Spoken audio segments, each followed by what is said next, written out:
नमस्कार, मैं अभिनेंद्र और आपने देखना शुरू कर दिया है द प्रिंट लाइन्स।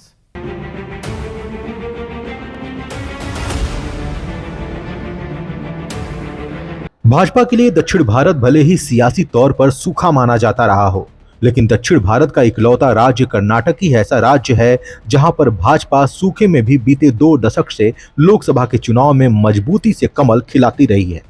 पिछले लोकसभा चुनाव में तो भारतीय जनता पार्टी ने यहां रिकॉर्ड तोड़ सीटें हासिल की थी।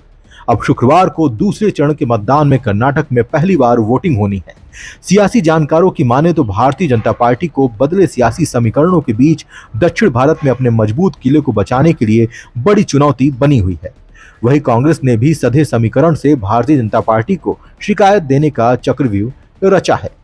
दूसरे चरण के लोकसभा चुनाव में कर्नाटक की 28 लोकसभा सीटों में से 14 लोकसभा सीटों पर शुक्रवार को मतदान होना है।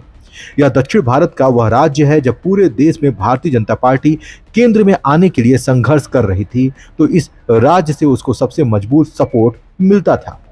चुनाव में सर्वे करने वाली प्रमुख एजेंसी के सीनियर एनालिस्ट के मुताबिक जब केंद्र में कांग्रेस की सत्ता थी और दक्षिण भारत उसका गढ़ कहा जाता था, तब भी भारतीय जनता पार्टी कर्नाटक में कांग्रेस से ज्यादा सीटें पाती थी। अब जब केंद्र में मोदी की सरकार है और चुनावों में मोदी की लहर उनके नाम पर चुनाव लड़ा जा रहा है, तो कर्नाटक में अपनी बादशाहत बचाने की चुनौती भी बढ़ती जा रही है। उनका कहना है कि पिछले चुनाव में भारतीय जनता पार्टी ने कर्नाटक में 28 में से 25 सीटें जीती थी। दक्षिण के राज्य के लिहाज से भारतीय जनता पार्टी के लिए बहुत बड़ी उपलब्धि थी। अब जब शुक्रवार को चुनाव होना है, तो बदले सियासी समीकरणों में यही बादशाहत बरकरार रखने की पार्टी के सामने बड़ी चुनौती है। बताया जाता है कि 2004 में भारतीय जनता पार्टी ने कर्नाटक में 18 सीटें जीती थी, जबकि 2009 के चुनाव में यह आंकड़ा भारतीय जनता पार्टी का बढ़कर 19 हो गया था। हालांकि जब पूरे देश में मोदी की लहर थी और भारतीय जनता पार्टी ने केंद्र में सरकार बनाई, तो 2014 में भाजपा को कर्नाटक में 17 सीटें मिली थी। 2019 में तो सारे रिकॉर्ड तोड़ते हुए कर्नाटक में 28 में से 25 सीटें भाजपा ने जीत ली। इस बार कर्नाटक में कांग्रेस की सरकार है, इसलिए कांग्रेस पर भी राज्य में ज्यादा से ज्यादा सीटों को जीतने का दबाव बना हुआ है। राजनीति के जानकारों का कहना है कि 2019 के चुनाव में जातीयता का जो समीकरण सेट हुआ था, उसमें कांग्रेस चारों खाने चित हो गई थी।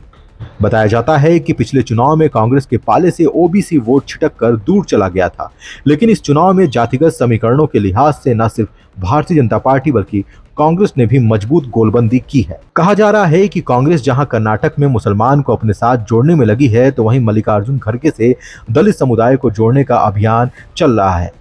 इसके अलावा कांग्रेस ने वोक्कालिगा और लिंगायत समुदाय पर भी मजबूती से दांव लगाया है। सियासी जानकारों का कहना है कि पिछले साल हुए विधानसभा के चुनाव में कांग्रेस को तकरीबन 22 लोकसभा सीटों पर मजबूत बढ़त मिली थी। यही वजह है कि कांग्रेस इस चुनाव में न सिर्फ खुद को मजबूत मान रही है, बल्कि भारतीय जनता पार्टी के लिए जातिगत समीकरणों के लिहाज से चुनौती दे रही है। हालांकि तमाम सियासी और जातिगत समीकरणों के बीच भारतीय जनता पार्टी का वोट प्रतिशत बीते लोकसभा चुनाव में लगातार बढ़ता ही रहा है।